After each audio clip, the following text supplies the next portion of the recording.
తిరుమల లడ్డు ప్రపంచవ్యాప్తంగా కోట్లాది మంది హిందువుల మనోభావాలకు సంబంధించింది. దాంట్లో మా క్లీన్ చిట్ వచ్చేసింది అని చెప్పి వైసీపీ నాయకులు అయితే కనుక సంబరాలు చేసుకుంటున్న పరిస్థితి. ఎలా చూడాలంటారు దీన్ని? క్లీన్ చిట్ ఎవరు ఇచ్చారండి? సుప్రీంకోర్టు ఇచ్చిందంట కదా. సాక్షి పేపర్ రాస్తే సరిపోయిందా? సరే, జంతు కొవ్వు కలిసిందా లేదా మళ్ళీ ఒకసారి టెస్టులు చేయమంది సుప్రీంకోర్టు. అది మాత్రం 60 లక్షల లీటర్లు చిల్లర. అది ఎక్కడ ఆవు పాలు లేకుండా, పాలు అనేది లేకుండా తయారు చేసిన నెయ్యి. సరే, జంతు కొవ్వులు కలవలేదేమో, అంతేగాని అసలు ఒరిజినల్ నెయ్యి అని కోర్టు ఏం చెప్పలేదుగా. ఏదో మళ్ళీ వెరిఫై చేయమంది, మళ్ళీ ఇంకొక 5 చోట్ల టెస్టింగ్ చేపిమంది. అంతేగాని కొవ్వు కలిసిందా లేదా అని, అసలు ఒరిజినల్ నెయ్యి లేదా అది డూప్లికేట్ నెయ్యి అని అర్థమైపోయింది, కన్ఫర్మ్ అయిపోయింది. కొవ్వు కలిసిందా లేదా, జంతువులు కొవ్వులు కలిపారా లేదా అనేది చేయమంది. దానికి వీళ్ళు సంకలు గుద్దుకొని అసలు బయటికి రానిరు. ఈ పేరుని అని ఒక మీటింగ్ పెట్టేసి పంది కొవ్వు కలిపారు, ఆ కొవ్వు కలిపారు అన్న చంద్రబాబు నాయుడు నేలక మీద దబ్బరం కలిసి వాత పెట్టాలా? పవన్ కళ్యాణ్ చేత గుళ్ళన్నీ బెట్లన్నీ కడిగించాలా? మీరే చెప్పండి.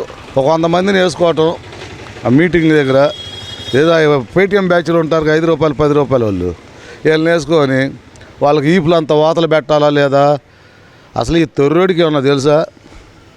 తిరుపతి పవిత్రత వీళ్ళకి తెలుసా? అసలు వాడినోడితో వాడే చెప్పాడుగా, తిరుపతి పోయిన జనం సాయంత్రం తలార స్నానం చేయండి, అది చేయండి, ఇది చేయండి, ఎందుకంటే పొందికు కోల్పోయిన లడ్డు తిన్నారు కాబట్టి అది ఇది అన్నాడు.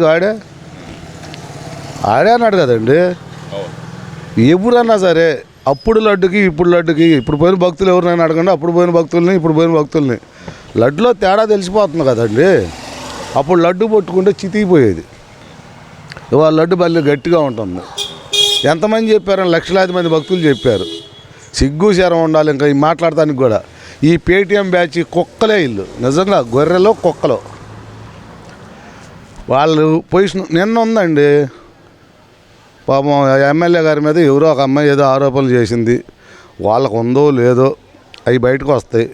జగన్మోహన్ రెడ్డి గారు బెంగళూరు నుంచి వచ్చి అడావాడిగా ఒక మీటింగ్ పెట్టాడు, వచ్చినంతసేపు బట్టలు మళ్ళీ పోవటం. ఇది మాట్లాడరు. వీళ్ళు ఎమ్మెల్యేలు చేసిన తప్పులు వీళ్ళు ఎంపీలు గొడ్లోడ తీసి చూపెట్టినవి ఇవన్నీ మాట్లాడరు. ఈ రోజే మాట్లాడదు. ఇంకా వనిత మాజీ హోమ్ మినిస్టర్ గారు, ఆమె అప్పుడు నోట్లో మరి ఏ సొద్ద పెట్టుకుందో అర్థం కాల. మనకు వాళ్ళ భాష మనకు వద్దండి, మనం సొద్ద అన్నామండి, నేనేం అనలేదు, ఇంకోటి అనలా. మట్టి సొద్ద పెట్టుకుందో బెల్లం గడ్డ పెట్టుకుందో మనకు తెలియదు. ఆ రోజు ఏం చేశారు వీళ్ళంతా? సరే, నిన్న ఉండవల్లి శ్రీదేవి గారు అడిగారు, ఆమెకు సమాధానం చెప్పమానండి. ఆమె మీ పార్టీలోంచి వచ్చిన మహిళా నాయకురాలేగా, ఒక ఎమ్మెల్యే చేసిందిగా, ఆమెకు సమాధానం చెప్పమానండి. ఈ ఆడవాళ్ళు మొత్తాన్ని ఇవాళ రోడ్డును పడ్డారు చూడండి. ఆమె యాంకర్ శ్యామల వీళ్ళందరినీ, వాడికి వినపడదు,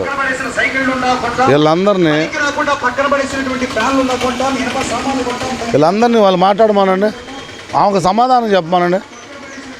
శైలజ గారు ఉన్నారు, నిజ నిర్ధారణ కమిటీ వేయండి తేలవండి అంది. మరి ఆ రోజున వాసిరెడ్డి పద్మ గారిని ఆ సంగతి మాట్లాడకుండా చేశారుగా మీరు. మీ మహిళా కమిషన్ చైర్మన్ ఆ రోజు ఏం మాట్లాడలేదుగా. ఇవాళ మహిళా కమిషన్ చైర్మన్ దాని విషయంలో సీరియస్ అయింది, వాస్తవం ఎంతో చూడండి అంది. జనసేన తరఫున కూడా పవన్ కళ్యాణ్ గారు 3 సభ్య కమిటీ వేశాడు, నిజ నిర్ధారణ కమిటీ వేశారు. అంతేగాని మీలా దాచిపెట్టలేదు, వెనకమాల వేసుకురాలేదు, ఏం మాట్లాడకుండా అసలు జగన్మోహన్ రెడ్డి నోరు తెరిచాడండి ఆ రోజున. సరే, ఇవన్నీ ఓకే అండి. ముందర తిరుమల లడ్డు వ్యవహారానికి ఒక్కదాని గురించి మనం కంక్లూడ్ వద్దాం. అసలు ఎందుకని అంటారు పేరుని అసలు నోరు పట్టకుండా అట్లా మాట్లాడటానికి గల కారణం ఏమనుకోవచ్చు అంటారు? ఏమి లేదు సార్, చంద్రబాబు నాయుడు గారి అసమర్థత మాకు అనిపిస్తుంది. ఈయన ఆ రెడ్ బుక్ రాజ్యాంగం అని చెప్పి ఆ రెడ్ బుక్ రాజ్యాంగం ఆ లోకేష్ మీద వదిలిపెడితే వీళ్ళందరూ తాట తెగిపోద్ది, వెళ్ళిపోతారు ఎటోళ్ళు అటు. ఓకే, మరి ఇప్పుడు ఏదైతే కనుక ఈ నిన్నటి నుంచి గత 2-3 రోజుల నుంచి నడుస్తున్న ఒక ఎమ్మెల్యే, కూటమి ఎమ్మెల్యేకి సంబంధించిన ఈ న్యూడ్ కాల్ వ్యవహారంలో మరి అకస్మాత్తుగా నిన్న జగన్మోహన్ రెడ్డి గారు బయటకు వచ్చారు. మరి రిపబ్లిక్ డే రోజు జెండాని అన్ఫ్లాగ్ చేయడానికి మాత్రం ఎందుకని రాలేకపోయారు అనుకోవాలంటారు? ఇది పార్టీ పని అండి, అది దేశం పని. దేశంతో మా సంబంధం లేదు, దేవుడితో మా సంబంధం లేదు. మాకు కావాల్సింది అధికారం. అధికారంలో ఉన్నప్పుడు అంటే ఒక విమానం వేసుకొని స్పెషల్ ఫ్లైట్ వేసుకొని అటు ఇటు తిరుగుతాం. తెనాలి పోవాలనో ఇంకో చోట పోవాలనో స్పెషల్ ఫ్లైట్ మీద వెళ్ళిపోతాం, గవర్నమెంట్ సొమ్ము కాబట్టి. ఇది మా సొంత సొమ్ము పెట్టి మేము పద్దాకు వచ్చి ఫ్లాగ్ హోస్టింగ్ చేయాల్సిన అవసరం మాకు లేదు. అసలు మేము ఎకలకా ప్యాలెస్లో వేయం, తాడేపల్లి ప్యాలెస్లో జెండా ఎగరేయం. చంద్రబాబు నాయుడు లాగా పిచ్చోడు కాదు కదండి. చంద్రబాబు నాయుడు పిచ్చోడు కాబట్టి దేశం మీద ముఖ్యమంత్రి అండి అతను. జగన్మోహన్ రెడ్డి అనే అతను మాజీ ముఖ్యమంత్రి, ప్రస్తుతం వైఎస్ఆర్సీపీ పార్టీ అధ్యక్షుడు, దానికి తోడు ఎమ్మెల్యే, సిట్టింగ్ ఎమ్మెల్యే కదా. మరి ఫ్లాగ్ అనేది రిపబ్లిక్ డే రోజు అన్ఫ్లాగ్ చేయడం అనేది ప్రతి ఎమ్మెల్యే విధిగా భావిస్తారు కదా. మరి ఇప్పుడు మాజీ ముఖ్యమంత్రి ఏం సార్, ప్రతి ఒక్క జిల్లా పార్టీ ఆఫీసుల్లో తెలుగుదేశం పార్టీ కావచ్చు, జనసేన కావచ్చు, వైసీపీ కావచ్చు, మన దేశాన్ని మనం గౌరవించుకోవాలంటే ఫ్లాగ్ హోస్టింగ్ చేయాలి. నిజమైన నాయకుడు ఎవరైనా ప్రజల సొమ్ము దోచుకుందాని వచ్చినట్టు కాడికి ఏం పని అండి? అతనికి ఏం పని లేదు. అతనికి కావాల్సింది ఏంది? దాచుకున్నావా ఈ రెండే. ఫ్లాగ్ హోస్టింగ్ ఇవన్నీ ఎవరు ఖర్చులు పెట్టేవారు? లేదా మీరు విమానం పెట్టండి, వస్తాడు. మీరు జెండా ఒకసారి పెట్టండి, వచ్చి ఎగిరేస్తాడు.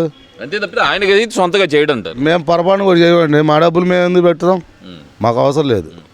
మరి ఒక ఎమ్మెల్యే గురించి మాట్లాడటానికి మాత్రం హడావుడిగా బెంగళూరు నుంచి రావచ్చు అంటారా? మాకు పార్టీ మైలేజ్ కావాలిగా. రాయలసీమలో పార్టీ మైలేజ్ రావాలండి. రైల్వే కోడూరు అది మా సిట్టింగ్ సైటు పోయింది, దాన్ని కాపాడుకోవాలిగా. అక్కడ మాజీ ఎమ్మెల్యే గారు ఏదో మొట్ట చెప్పు ఉంటాడు, అందుకని హడావుడికి వచ్చాడు. రేపొద్దున ఎందుకు తెలుసా? రేపొద్దున పులివెందులు కూడా అదేమన్నా దెబ్బ తగిలిద్దామని భయం. అటు నుంచి ఇటేమన్నా వచ్చేద్దామని. ఆ గాలి ఇటు తోలింది అనుకోండి, పులివెందుల్లో కూడా లేచిపోతాడుగా, అది భయం. అసలు నీకు నిజంగా దమ్ముంటే వచ్చేది నా అధికారం, నా పార్టీ అంటున్నావుగా, నువ్వు రాజీనామా చేసి ఈ 11 సీట్లు రాజీనామా చేసి మళ్ళీ ఎలక్షన్ పెట్టమానండి. లేదు, మాకు అది కూడా వద్దు. అసెంబ్లీకి రా, నువ్వు బయట సొల్లంతా అసెంబ్లీలో వాగు. అంత టైం నాకు ఇవ్వరనే కదా చెప్తుంది వాళ్ళు. టైం ఇస్తామని చెప్పి స్పీకర్ గారు చెప్పారు, డిప్యూటీ స్పీకర్ గారు చెప్పారు. కాదే ప్రతిపక్ష నాయకుడు హోదా మాత్రం ఇవ్వం. అసెంబ్లీలో ఎమ్మెల్యేకి ఇచ్చే టైం ఇస్తారండి, ఇవ్వకుండా ఏముండరు. అసలు మీరు వస్తే కదా, ఏదో వచ్చి బయట సంతకాలు పెట్టి పోవటం కాదు. అసెంబ్లీ లోపల పోండి, చర్చించండి. ఇదిగో మీ ఎమ్మెల్యే మీద ఈ ఆరోపణలు వచ్చినాయి, మీ పార్టీ అధికారంలో ఈ ఆరోపణలు వస్తున్నాయి, ఇదిగో పలానా వాళ్ళకి పలానా అన్యాయం జరిగింది అని మాట్లాడు. ఓర సొల్లు నువ్వు నీ సొంత ఛానల్ 4 పెట్టుకొని ఓర సొల్లు చేస్తే సరిపోద్దా? కొవ్వు లేదు అని చెప్పింది ఎవరండి? ఎన్టీవీ చెప్పింది. ఎన్టీవీ ఎవరు? నీ సొల్లేగా. తెలంగాణలో ఇదే ఎన్టీవీ తేడా చేస్తే తాడ తీశారు, జర్నలిస్ట్ అని కూడా చూడకుండా. బాబు గారు ఆ పని చేయలేడు. ఈయన అంచాడు ప్రజాస్వామ్యం అభివృద్ధి కొత్తగా ఉండాలని చెప్పి నేను చెప్తానే ఉంటారు కదా బాబు, అభివృద్ధి అని అంటాడు. ఇవాళ ఆ ఏరియాలోనే ఒక ఎమ్మెల్యే చిన్న తప్పు చేశాడని వచ్చిందండి, అతను వెంటనే స్పాట్లో సస్పెండ్ చేశాడా లేదా పార్టీ నుండి? ఏమండి, నువ్వేమన్నా చేసావా? ఏ రోజన్నా ఒక ఎమ్మెల్యేని, ఇప్పుడు మీ ఎమ్మెల్యే కావచ్చు, ఎంపీ కావచ్చు, గోరంట్ల మాధవ్ కావచ్చు, అవంతి శ్రీనివాస్ కావచ్చు, అమర్ రాంబాబు కావచ్చు, మీ మనిషిని చంపి పెట్టాడు చూడండి ఎమ్మెల్సీ అనంతబాబు, ఏ రోజన్నా ఒక్కసారి వాళ్ళ గురించి లేదు ఎంక్వైరీ కమిటీ వేసే వాళ్ళ మీద ఏమన్నా? ఒక చిన్నపిల్లడు వాళ్ళ అక్కను ఏడిపిస్తున్నారని అడిగితే తగలబెట్టేశారే ఆ కేసులో. మరి ఆ రోజు ఏమైపోయారు వీళ్ళంతా? ఏమయ్యారండి? ఇంకో విషయం సార్, నీకు తిరుపతి లడ్డులో కల్తీ జరగలేదు, నువ్వు ఇక్కడ పోరాడు, సుప్రీంకోర్టులో పోయి బెయిల్ వేసుకోవాల్సిన పని ఏముంది?